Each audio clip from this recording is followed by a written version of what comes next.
Morning, everybody. So it's Tuesday, unfortunately the last day of the trip, and it's kind of bittersweet after spending so much time alone in the city.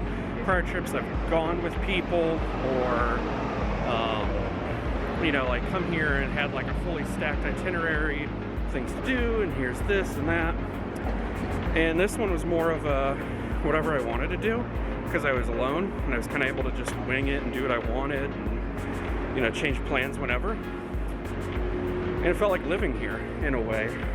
Even though I did some touristy things, it really felt like being in the city. And I absolutely loved that. I'm not gonna lie, going back to my normal life is gonna be a bit boring. I kind of miss the job a little bit, I won't lie. Don't you say that. Don't you ever say that. There's some cool things in the works there, but overall, I mean, how great would it be to wake up to this every day?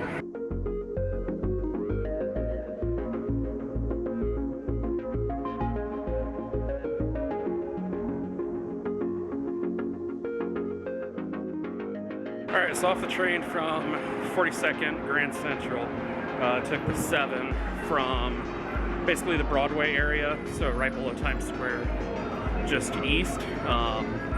We're a couple seconds here from the General Pershing Square. Let me turn the camera on and I'll show you what that looks like.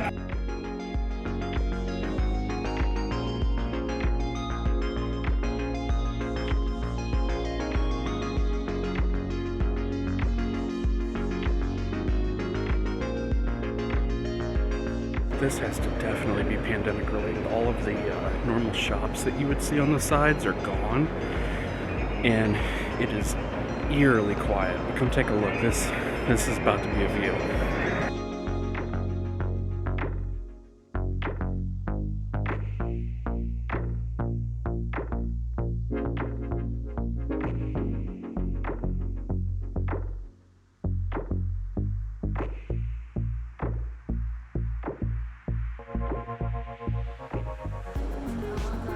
So the only thing this is gonna be the weirdest thing I explain about Grand Central.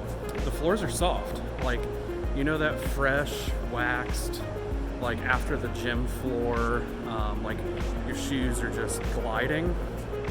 That's what this is like. It's really weird.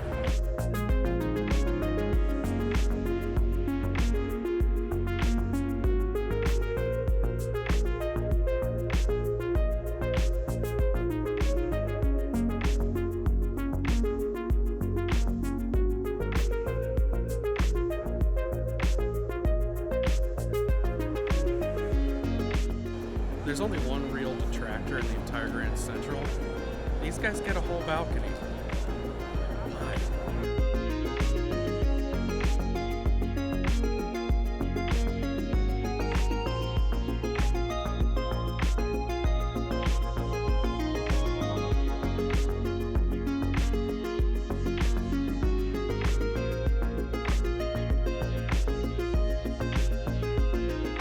Alright, so this is actually my first time ever coming in here. It sounds terrible, but like Penn Station is how I enter the city. I normally fly in through Newark just because it's an easier commute.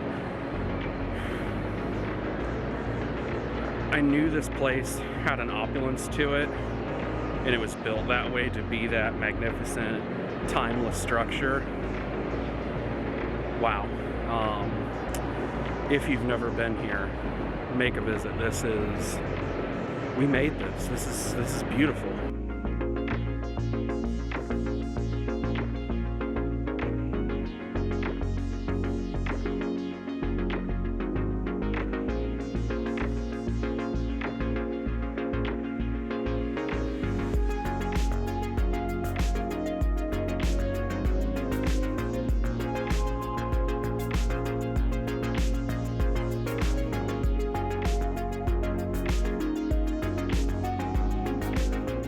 Behind me, you're going to see the world-famous Flatiron Building.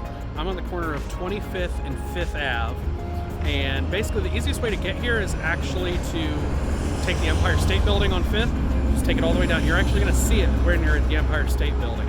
You can see this guy off in the distance. Also across from you, you also have Madison Square Park on the other side of the avenue. Not to mistake this for Madison Square Garden. That is the event center that's above Penn Station, New York on 34th. Very, very pretty area. It's hugely open. On a day like this where there's barely a cloud in the sky, there's a little bit of a breeze, but it's comfortable enough to have a t-shirt on. This place is awesome. So I'm gonna walk around a little bit, just kind of breathe it in before I have to start leaving the area. And I might even have lunch down here, but definitely worth your time to visit.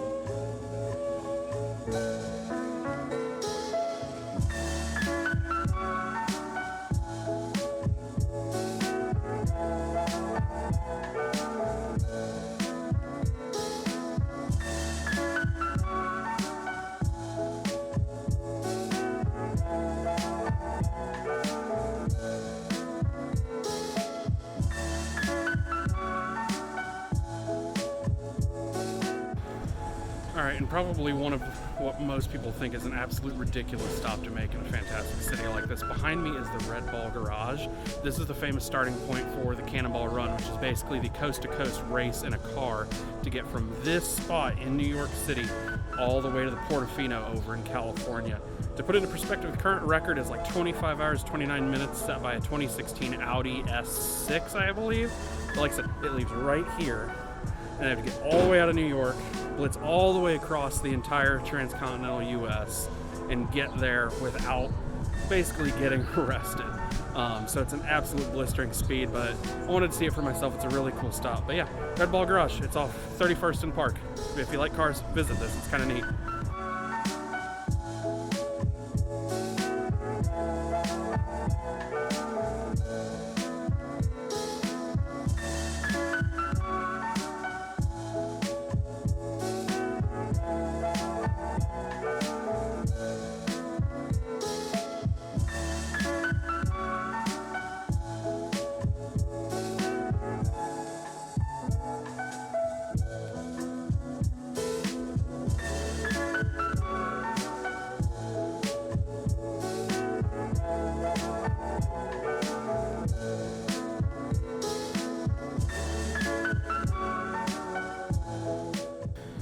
Alright, so welcome to Newark. We are through security and we're now in the United Lounge. So a couple things that are kind of interesting is, one, if you fly first class with United at Newark, you are given Premier Access. Premier Access means you have your own check-in area, so you can avoid most of the lines that form for baggage check-in and arrivals. Two, you actually get your own TSA lines, which I thought that was actually probably the best part. I literally had to wait for one person, so I was able to push through the entire security process in less than 10 minutes. From there, we are in the United Club, which is in the farthest wing in Terminal C. So it's close to gate C74 if you're looking that up. The only thing I will say is with first class, you do not gain access to the lounges domestically unless you're on a long haul flight, an international, or if you have enough Sky Miles or whatever their mileage points are called to basically get access to this. You can purchase a day pass. I did. It was $59. I think it's nice for one area. One, it's very quiet, which is why I'm kind of, muffled. Two, I have access to all the chargers that I need. I have my laptop and my phone plugged in, ready to go. And three, you do get some food and drink and whatnot. Do I think it's worth the $59? I don't think I'm going to get that value. I think the value I spent on first class in terms of the comfort of my seat, being able to get on a plane when I want, and the Premier Access, I think that was worth it. But for the day pass for the lounge, especially with the food offerings, and I'll go over that here in a second, it's not perfect, it's great, but to me, when you're paying for a premier experience, it doesn't feel very premium. It's one of those, they went 70% of the way, but we're still missing 30%, if that makes sense. Alright, so just a quick update, by the way, after finishing the first snack, I went to go get a refill of soda. One, alcohol is included. The beers that are included would be the beers that either your father drinks or a college kid that is under 21 that has access to a fake ID would go in and buy. Spirit-wise, not too much better, but enough to make any basic cocktail. They basically have the Long Island mix, right? And then from there, they actually also have Red Bull. So Disaster a little bit averted. I'll be honest though, they do have a full service bar. They have very, very good selection of liquors. They even have one of my favorite gins here. But the only problem I have is after paying the $59 to get the day access to the lounge, I don't have an incentive to go and spend more on another drink, if that makes sense. So at this point, I'm going to finish up my snack, finish up my soda, and then I think I'm going to enjoy a Red Bull vodka. So a little better.